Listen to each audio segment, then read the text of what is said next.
नबी पाक सल्लल्लाहु अलैहि वसल्लम ने फरमाया दो दोस्त इकट्ठे रहते थे दुनिया में, और जब वो कयामत के दिन अल्लाह तबारक व तआला की बारगाह में पेश हुए तो हुआ ये कि दोनों की कुछ ना कुछ नेकियां कम हो गई।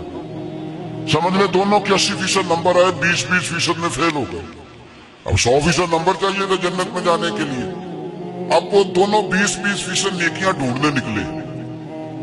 माँ के पास गया, अम्मा नेकी चाहिए, उसने कहा मुझे तो आज अपनी बड़ी फिक्र है। अब दोनों को नहीं पता, अलग-अलग कि दोनों के साथ एक जैसा मामला हो गया, उसका हिसाब वहां हुआ, उसका वहां हुआ। दोनों 20% नेकियां ढूंढ रहे थे, दोनों को कोई नहीं मिली। रास्ते में दोनों की मुलाकात हो गई। तेरा क्या बना? उसने कहा यार 20% कमी रह गई। तेरा क्या बना? 20% रह गई।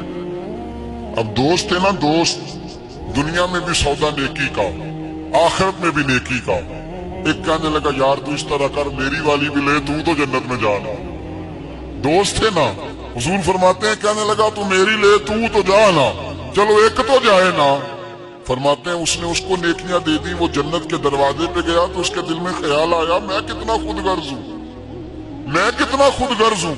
उसने नेकियां देके मुझे भेजा और मैंने उसका सोचा ही नहीं। वो दरवाजा जन्नत से पलट आया, रोने लगा। अर्श का मालिक जो सारा कुछ जानता है फरिश्तों से पूछता है इसे पूछो क्या बात है। उसने कहा मौला मेहरबानी कर, मैं दुनिया में भी उसके साथ रहा हूं, अगर जन्नत में भी हमें इकट्ठा फरमा दे, तेरी शान रहमत में कमी नहीं आएगी।